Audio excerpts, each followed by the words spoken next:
So here we go again. It is a new week. Welcome. Yes, this is day 14 of 31 days of English in October 2019.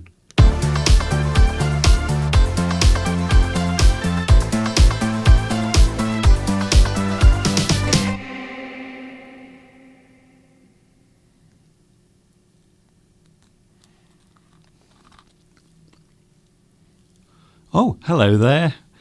You caught me eating a biscuit. I am feeling a little bit hungry at the moment, and I thought to myself, perhaps I will have time to eat a biscuit. Unfortunately, I will have to wait until later. I'm sorry, biscuit. I will have to wait for you for another hour. Go over there. See you later, biscuit. Hi everybody, this is Mr. Duncan in England. How are you today? Are you okay? I hope so. Are you happy? It's a new week? I hope so. So here we go. Yes, it is the start of a new week. It's Monday.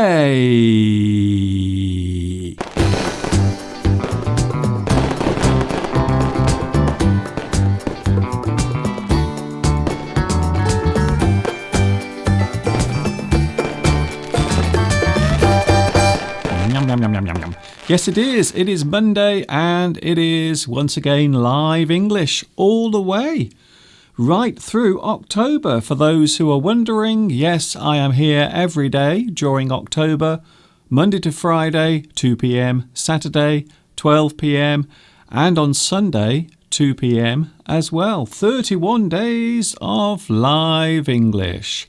I must be honest with you, I have been a little bit distracted today, because there is a lot going on here in the UK. You may have heard on the news or read on the internet that there are one or two things taking place here in the UK at the moment. Dare I say, this particular thing is dominating the headlines here and in many parts of the world. People seem very curious about what is happening with Brexit. Between you and me, even here in the UK, we don't really know what is going on, and we definitely don't know what's going to happen next. So this week is quite a busy week here in the UK. All of the leaders, all of the people in Parliament down there in London will be meeting to try and sort this thing out. And of course, we are heading towards the deadline. Oh, I like that word. So when we say deadline, what we are actually saying is the point at which a decision must be made, or a time when something must be completed or must be finalized. So we are talking about a particular time, and in this case, it is, well, I suppose it is the end of this week. So we have to come up with some sort of decision or arrangement concerning this particular subject. And can I just say something? We have been talking about this here in the UK for the last 3 years. In fact, over 3 years. This particular subject has been dominating conversation everywhere. So the 31st of October, which also happens to be the anniversary of my YouTube channel. Can you believe it? What a coincidence. So the reason why I'm here during October has nothing to do with Brexit. It has nothing to do with that whatsoever. It is actually connected to the anniversary of my YouTube channel being created way back in 2006. But it would appear that my lovely anniversary has been hijacked by Brexit. Today, I was distracted, as I mentioned, and the reason why I was distracted is because today was the opening of Parliament, the state opening. Now, this might sound very strange, so I will briefly explain what this is all about. So at the beginning of the parliamentary year, we normally have a beautiful state opening of Parliament, and the Queen of England will arrive and she will give a Queen's speech. So the Queen will address the nation and also the Houses of Parliament, which happen to be the seat of all of the power, all of the decisions that are made across the nation.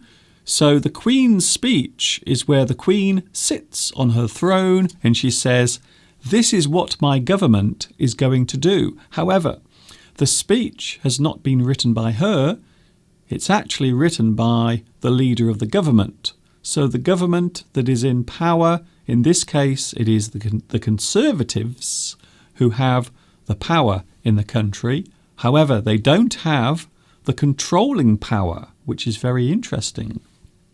So they don't actually have a majority, which is needed to have a safe government. So all of the decisions at the moment are being questioned, and many of them, in fact, virtually all of them, have been rejected. So the Queen's speech is where the Queen of England sits down and she tells everyone what the government is planning to do over the next period of time. So normally over the year. However, there hasn't been a Queen's speech for nearly 2 years, maybe even nearly 2.5 years, because of Brexit. So this is really complex. Even I'm confusing myself as I explain it to you. So the Queen of England was sitting this morning in the Houses of Parliament and she was telling everyone what will happen over the next few months. And the first thing she talked about, can you guess what the first thing she mentioned was? Yes, Brexit. So don't forget, the speech is not her speech, even though it is the Queen's speech. But that just means that the Queen is actually giving the speech. However, it has been written by the government that happens to be in power at that time. In this case, the Conservatives. So Brexit is a big thing. And the one thing I love about the state opening of Parliament is there is a lot of pomp and ceremony. So the Queen doesn't just get in a taxi. She doesn't just get on the bus.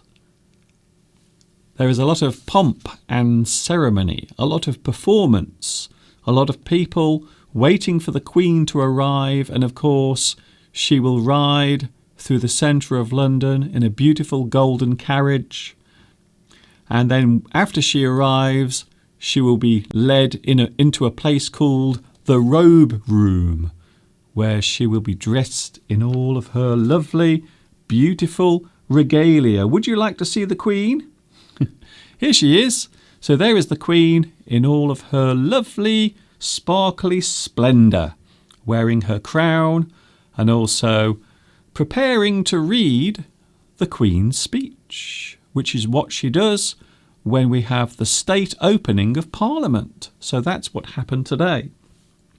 And that is one of the reasons why I was very distracted, because I was watching quite a lot of television this morning following the Queen's speech.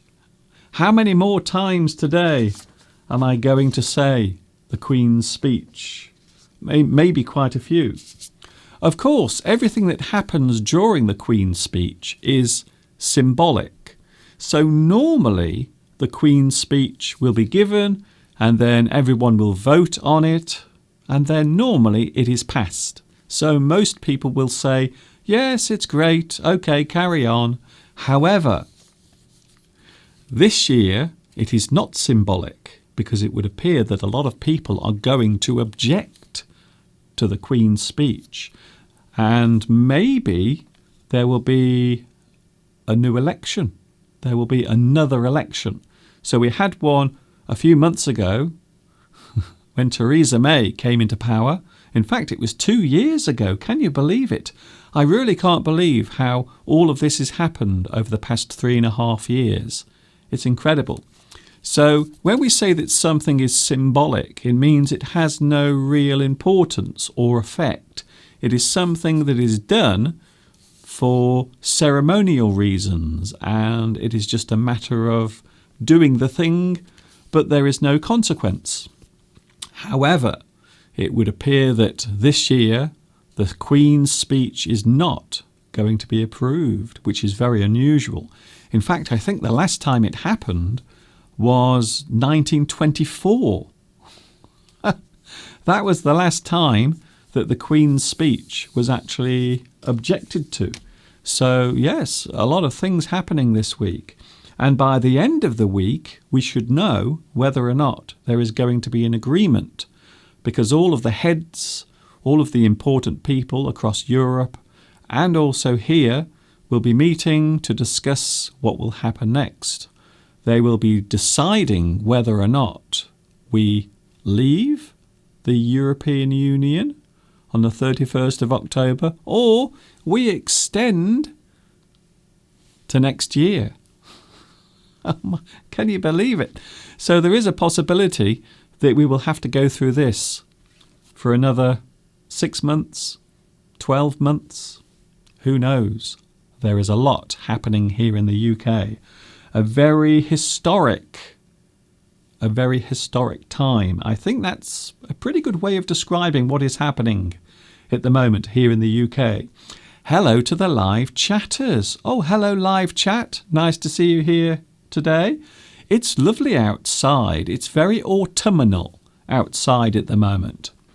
I went on a lovely walk yesterday. After I finished the live stream yesterday, I actually went for a lovely long walk because the weather was lovely. The sun came out just as the weather forecast predicted. So well done to them. So I will show you some of the views that I saw yesterday on my walk, because I know a lot of people like to see the surrounding areas where I live. Hello to Wafay. Oh, hello Wafay. Guess what? You are first on today's live chat.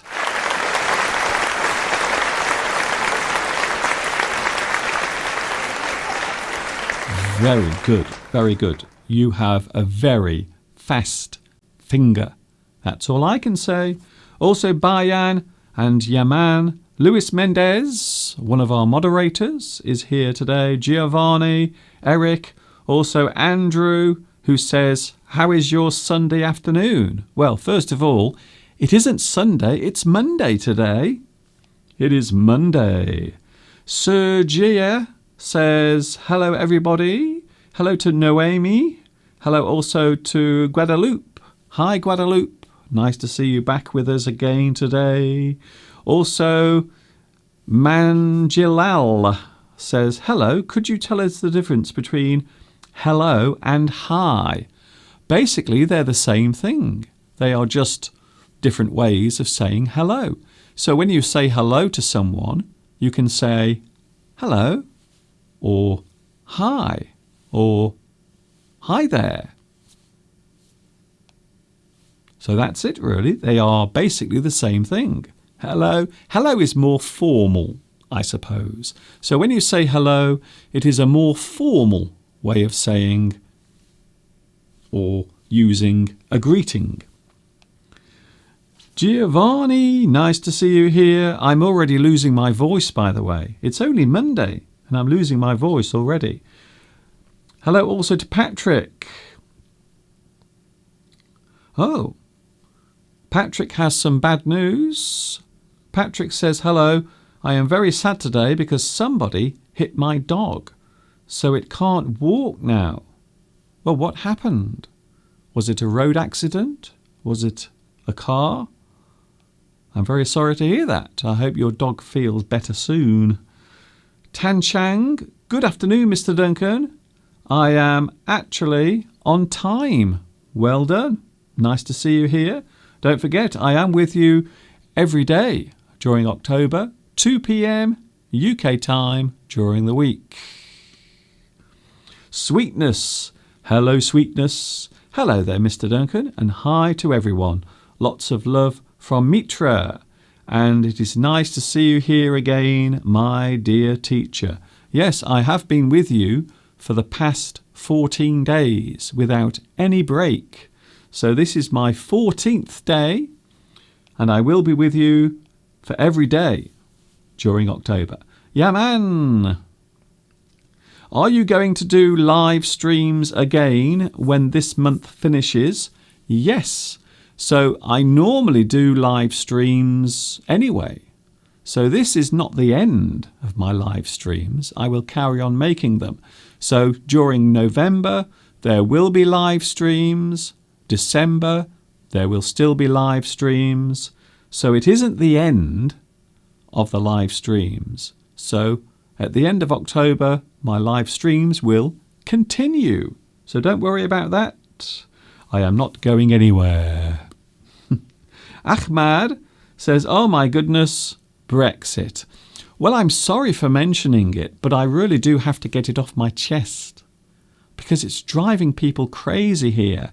In fact, I was watching a news report last night, and now they are saying that the stress and all of the anxiety, and of course many people are also arguing, and in some cases relationships are actually breaking up because of Brexit.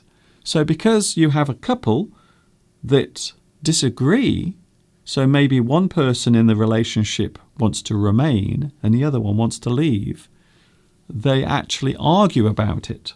And quite often the argument will become so heated, they will actually split up. So there are people now suffering mental problems or psychological problems. They are becoming stressed and anxious over one topic.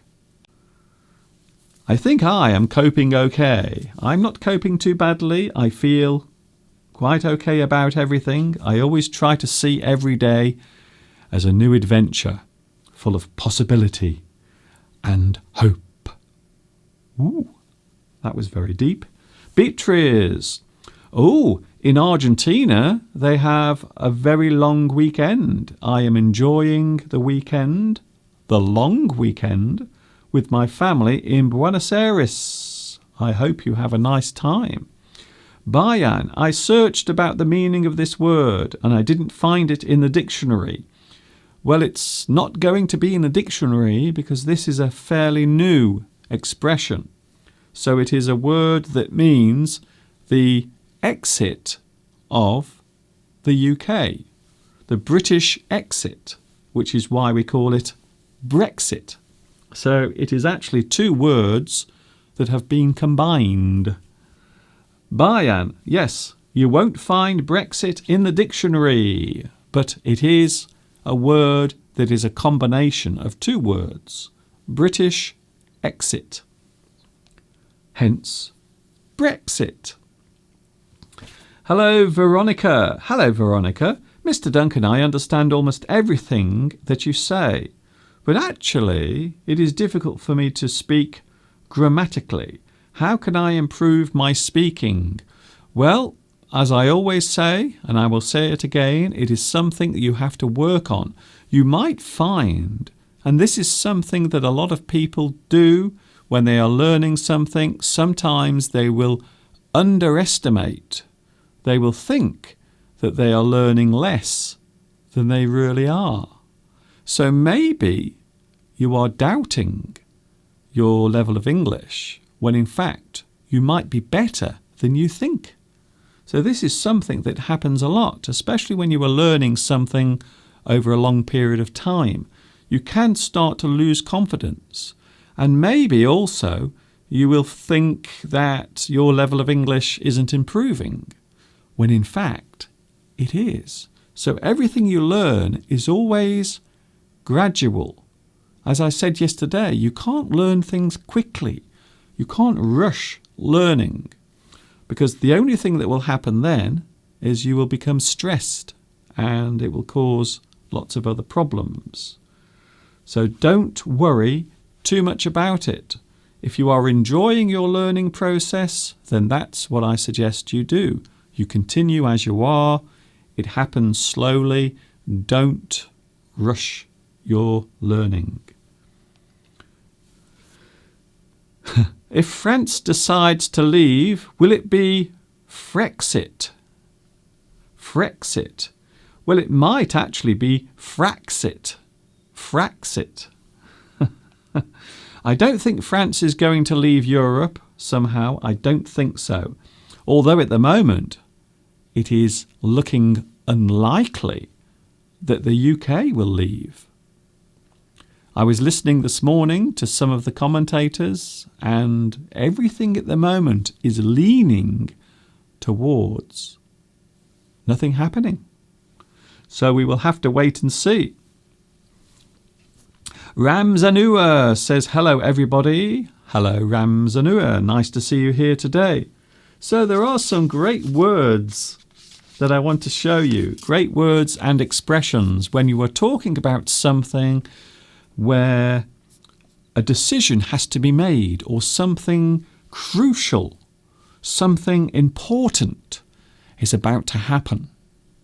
And we call that crunch time. So when we say crunch time, what we are actually saying is the moment where a decision or an outcome will be revealed. So crunch time. And this is something a lot of people are saying at the moment about Brexit. They are saying that here in the UK and also over the English Channel, it is approaching crunch time. And when we say crunch time, it means a moment where there must be a decision, or maybe the pressure will be so much that something has to happen. Crunch time. I love that expression. We can also say moment of truth. So the moment of truth is the moment or the point where something occurs. It is when a decision is made, or maybe a choice is made. So we talk about the moment of truth. So here in the UK, we are approaching crunch time. We are coming towards the moment of truth, where the decision concerning whether or not we leave the European Union at the end of the month occurs. And after that, it will be the point of no return. So again, a great phrase. So when you reach the point of no return, it means you cannot go back. You can't reverse. You can't turn around. You have reached the point of no return. You cannot go back. So that is what we are doing this week here in the UK. We are reaching the point of no return. In fact, things are so serious. The MPs in this country will be actually sitting in the Houses of Parliament this Saturday. So Saturday coming, there will actually be a sitting in the House of Commons, and this hasn't happened for a very long time. So that's how things are going here. Talking of which, there is no going back. Once you have made a decision, once you have made a choice, and if that choice is final, if that choice is something you can't reverse, we will say that there is no going back. So no going back means you can't change your mind, you can't reverse the situation, you can't change what you have decided. There is no going back. So a lot of the talk has been about whether or not we leave the European Union. And of course, the other debate is what the effect will be. So some people are seeing the exit from Europe as being a terrible thing. And others are saying, well, it might be bad at first, but then things will get better. So it really depends. Hello to the live chat. We are now up to date with the live chat. Hello to Ahmed. Yes, crunch time. Maybe if you are approaching an exam and you have been learning a certain subject, you might approach the day of your exam and then you can say, this is crunch time. This is the point of no return. So when you enter an exam, when you start to do an exam, as you begin the exam, it is crunch time. You have to now prove that all of the things that you learned over the previous year or 2 years have stayed up here. It is crunch time. Mohammed says, hello Mr. Duncan and everyone here. Welcome to October with Mr. Duncan. And all of the YouTube episodes. Yes, there are lots of videos on my YouTube channel. In fact, there are over 700. Can you believe it? Hello also to Noemi and also to Gianluca. Hello to you as well. Nice to see you here today. So yesterday I went out for a lovely walk. I couldn't resist. So let's now have a look at some of the lovely things I saw yesterday. Now, if you were watching last week, at the end of last week, I gave you some good news. And that good news was the sheep have arrived again. The sheep are back, everyone.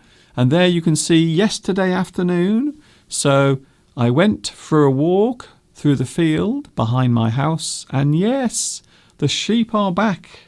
They have returned and they are looking very happy. In fact, they seem to have settled down quite well. Settled. To be settled means to be calm or comfortable. So you are happy to be where you are. So you can see that the sheep appear very settled, very happy. And as you can see, autumn is definitely on the way. The leaves are starting to fall. Yesterday was very windy, by the way. It was quite a windy afternoon, as you will see in a moment. So there, if you look into the distance, you can see some of the Welsh hills. So over in the distance, in the very far distance, those hills are actually in Wales. Talking of the wind, look at this.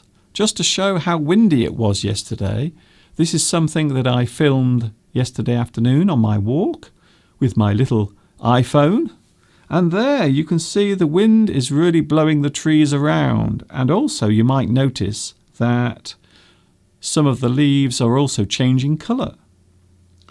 Talking of leaves, I couldn't resist showing you some of the leaves that have already fallen to the ground. And there, as I walked into Much Wenlock, you can see a lot of leaves have already fallen as we begin the autumn season. And yes, I spent quite a lot of time in town yesterday. I had a lovely walk around, and then by the time I came home, the sun was already setting. So as you can see, there it is. So that is the final shot that I filmed yesterday before returning back to my house. You can see some of the sheep, and also in the distance you can see the sun is setting. And of course now the sun will set very early because we are now into autumn, so the days become much shorter. They really do. We are talking today on social media. You are on social media. I am on social media. In fact, we are all on social media, which reminds me of something that I did on this day way back in 2013.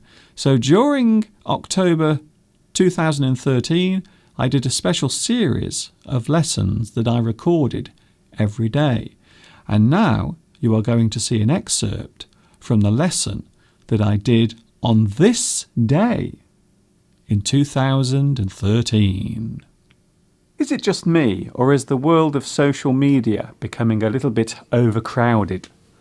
By that, I mean the huge number of social media outlets that exist now.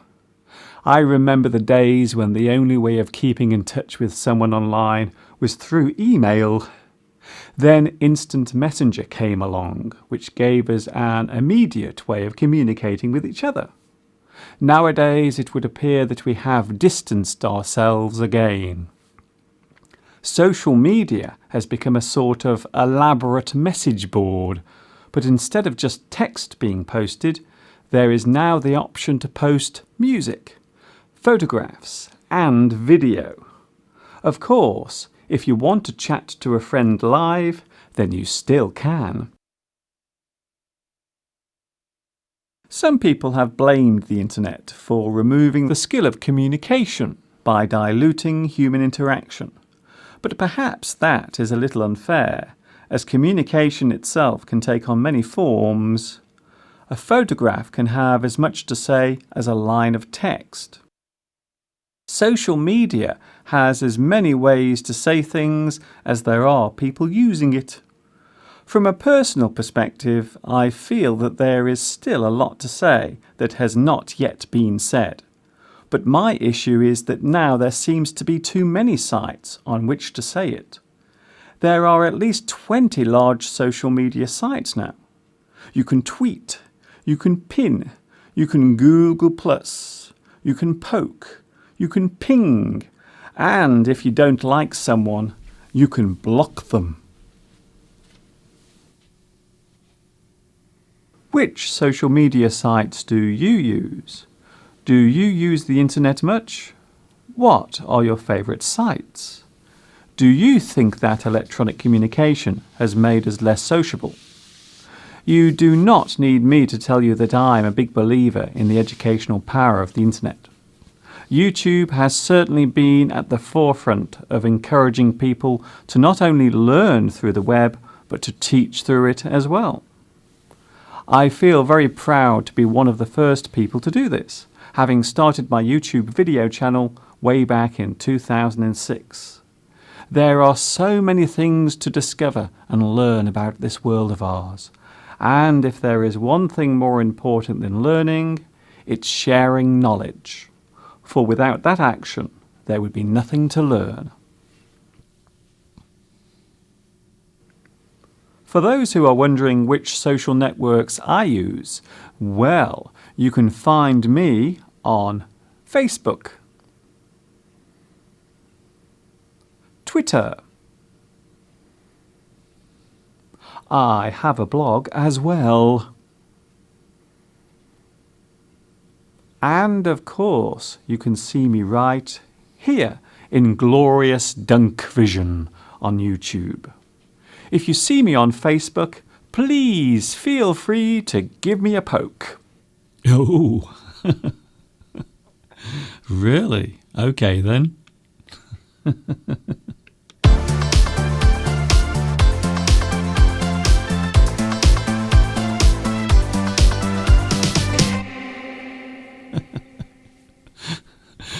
There is no answer to that really, is there? If you want to give me a poke on Facebook, you are more than welcome to do so.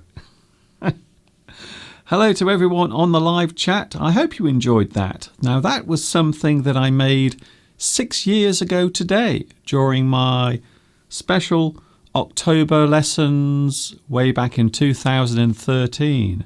So I thought this year I would do something different. And why not do live streams every day? That's what I thought, and that is what I am doing. Hello to Rolfie. Hello, Rolfie. Technology has not only changed the way we communicate, but also the way we behave. And I think you are right there. And I suppose it would be fair to say that some of the behaviour is very negative. However, like everything, when you invent something, when you create something, there is always an upside and a downside. For example, the motor car. is an amazing invention. It's an amazing invention that can get us everywhere. We can go somewhere in a hurry. We can get somewhere quickly. It is very convenient. You don't have to walk. You don't have to take public transport.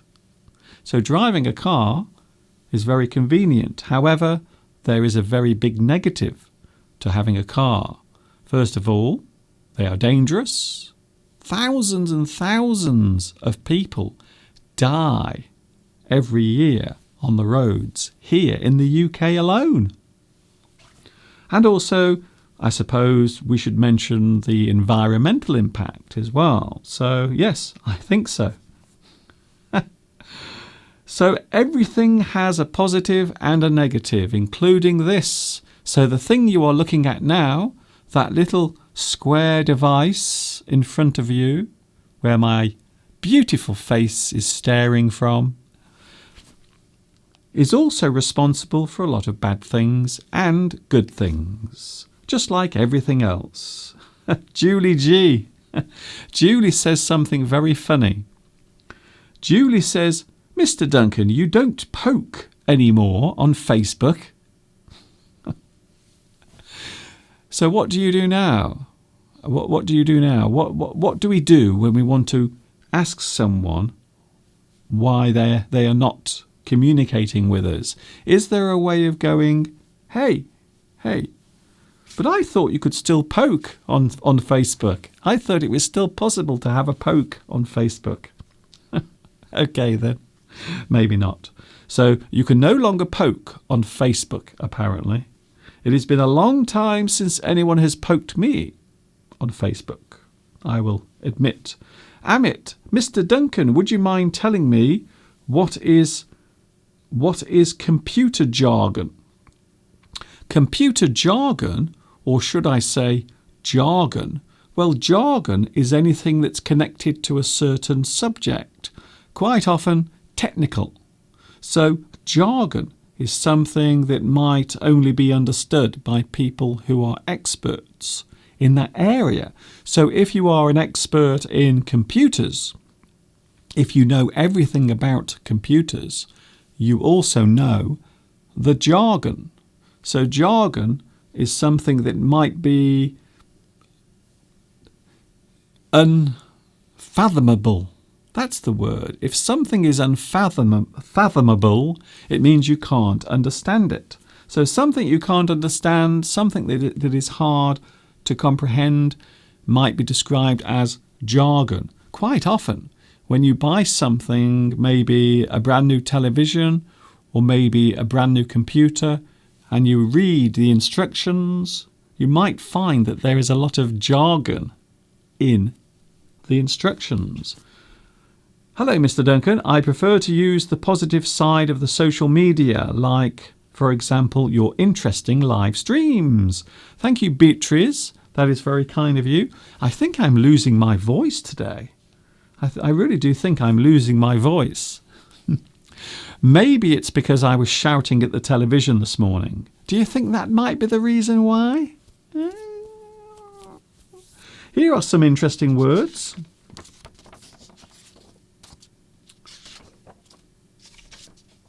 And it is something I want to show you right now. When you make a decision, that is going to have a lot of consequences, it will affect a lot of people, we quite often describe it as something crucial. Now, I love this word, and this is a word that I thought of this morning when I was watching the Queen give her speech, even though technically it isn't her speech. So that's what I thought of this morning. The word crucial, something that is important, something that has to be done, a very important decision, or maybe an important vote. So you might say that a decision is crucial. We are about to make a crucial decision. Or you might say this is a crucial time for the country. So here in the UK, we are describing all of the events that are taking place in politics as crucial.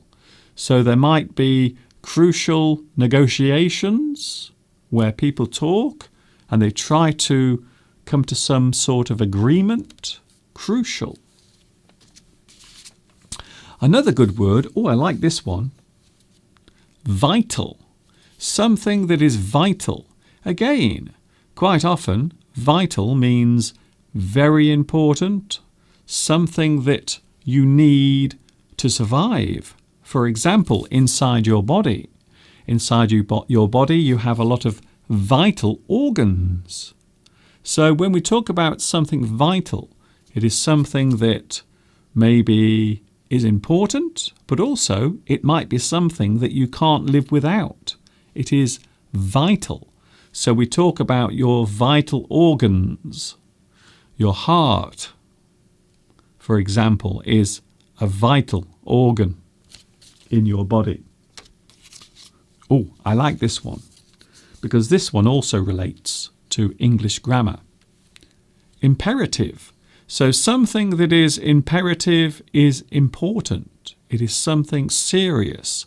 It is something that must be dealt with or handled or talked about very quickly.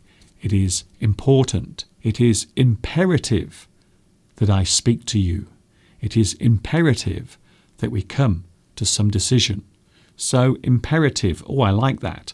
And of course in English, an imperative is something that creates or expresses stress. Here is one you may have heard of before. Something is of the essence. And this is part of an actual phrase. So you might say that time is of the essence. If time is of the essence, it means it is very important. Perhaps there is very little time left.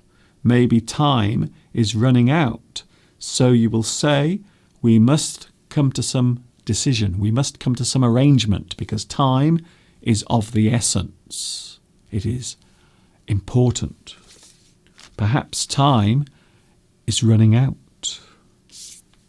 And now, something that is important. Of course, we think of important things. What is important in your life? We all have different things that we see as important, the things that mean something to us, maybe your family or your friends, maybe your security from a financial point of view, maybe your future, you see that as important. So something that is important, it can be anything that has meaning to you, or maybe something that must be done quickly. It is important.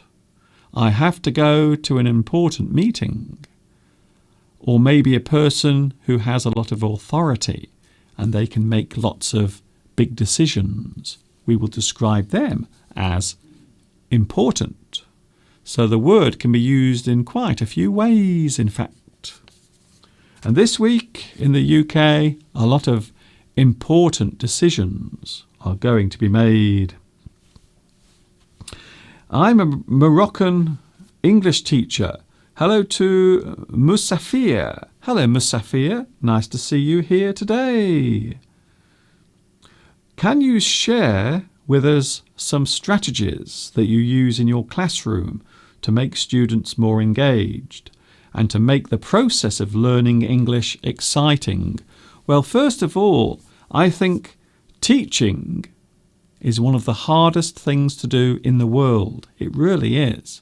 It takes a lot of courage.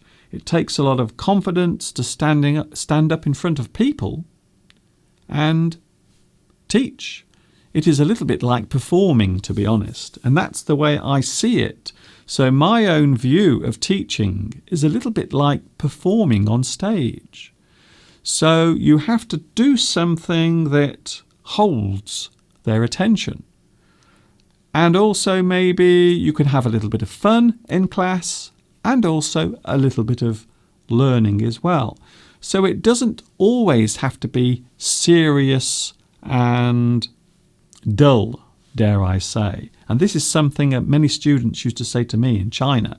They used to say, Mr. Duncan, we like your class because you always make it more fun. You always talk about different things, a little bit like my live streams. So what you see now happening is really what I do in the classroom. It is no different. It is absolutely no different whatsoever.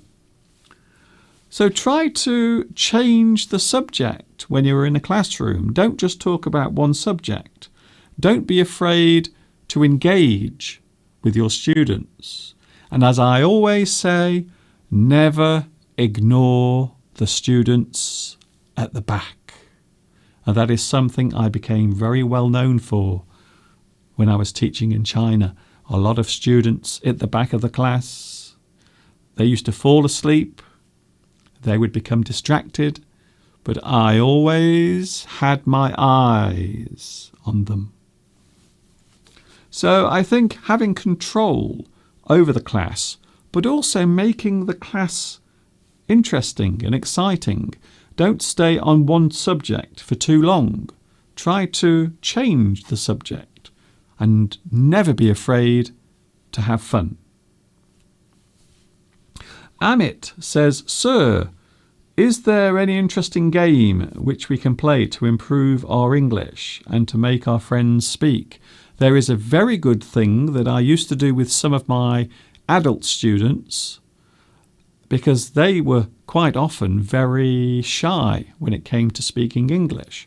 So they would have some knowledge of English, but they would be too afraid to actually speak. So what I used to do is I used to give them objects.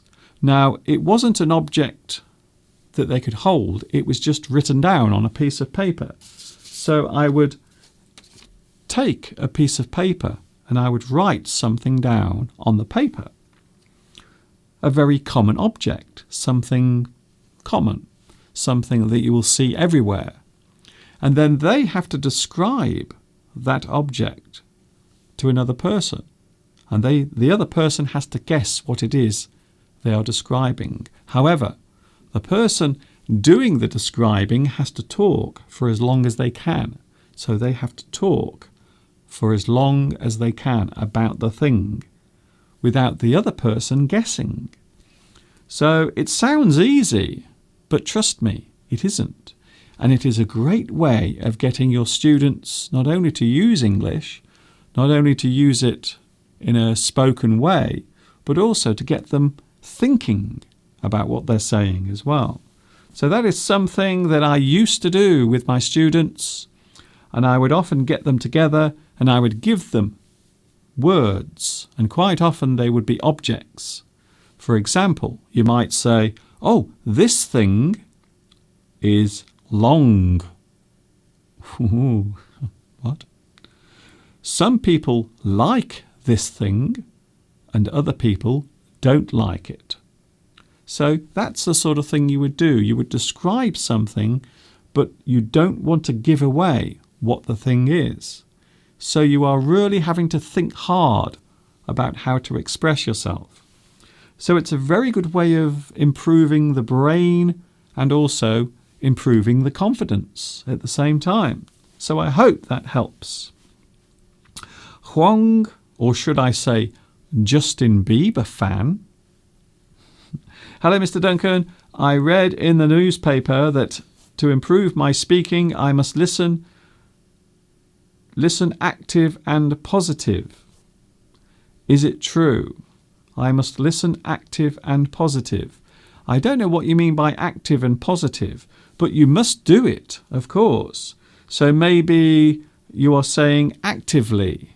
So if you are actively doing something, it means you are actually carrying it out. You are doing it.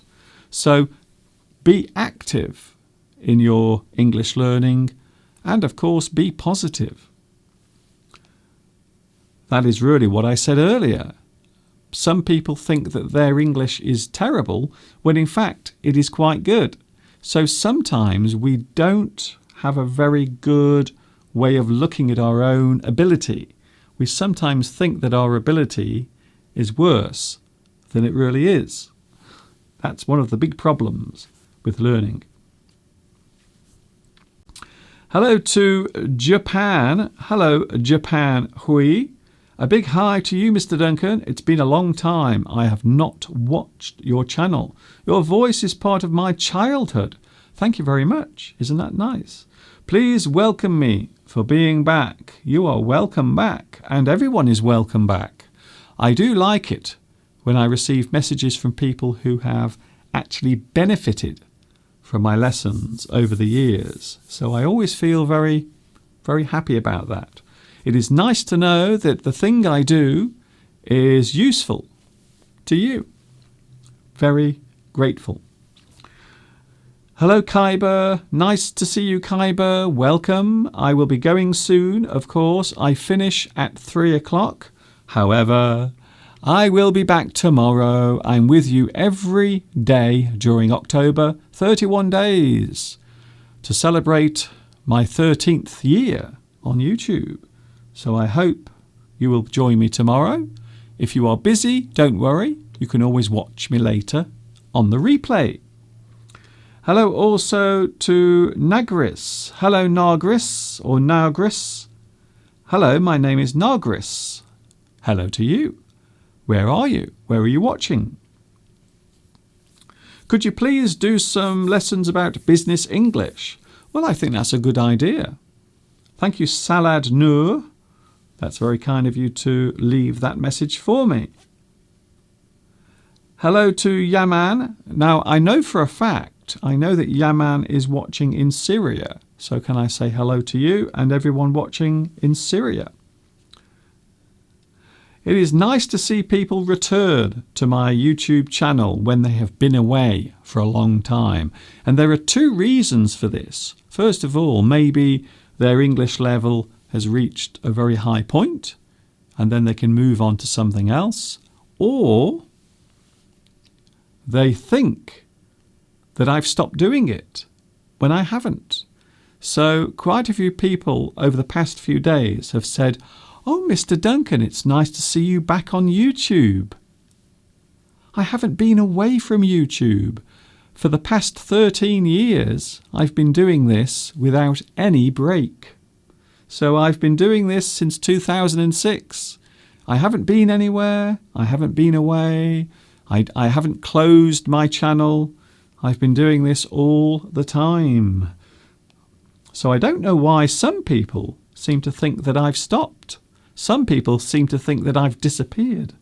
But I'm still here, honestly. I haven't gone anywhere. Hello, Yaman.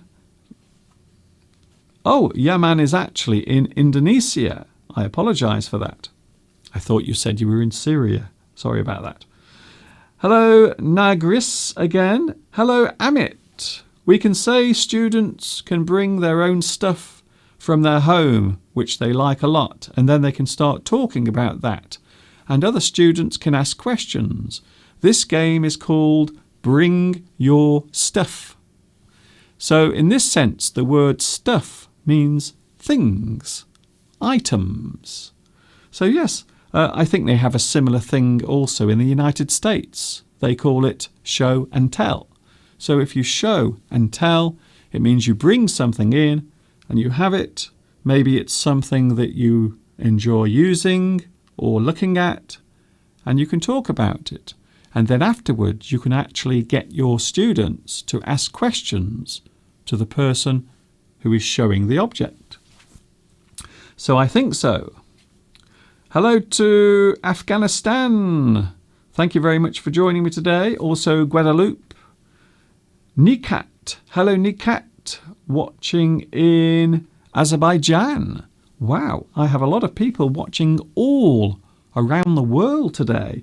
This is the biggest classroom on YouTube. It really is. Because the classroom is the whole world. And as you know, the world of English is a fun and exciting place to be. I am so glad that you joined me today for my live stream. The like button is working. Crazy. Oh, good. I'm glad to hear that. I'm glad to hear a lot of people are liking my work.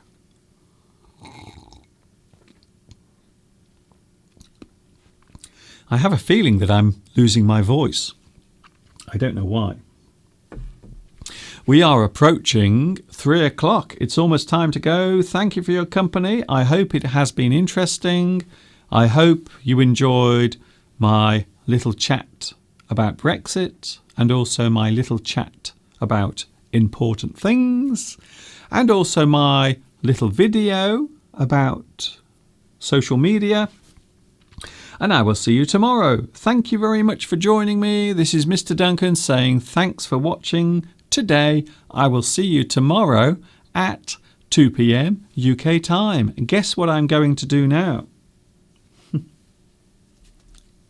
Here it is. I have been waiting for a whole hour to eat this biscuit. Okay, biscuit, it is time for us to get together. Oh, and of course, you know what's coming next. Ta-ta for now.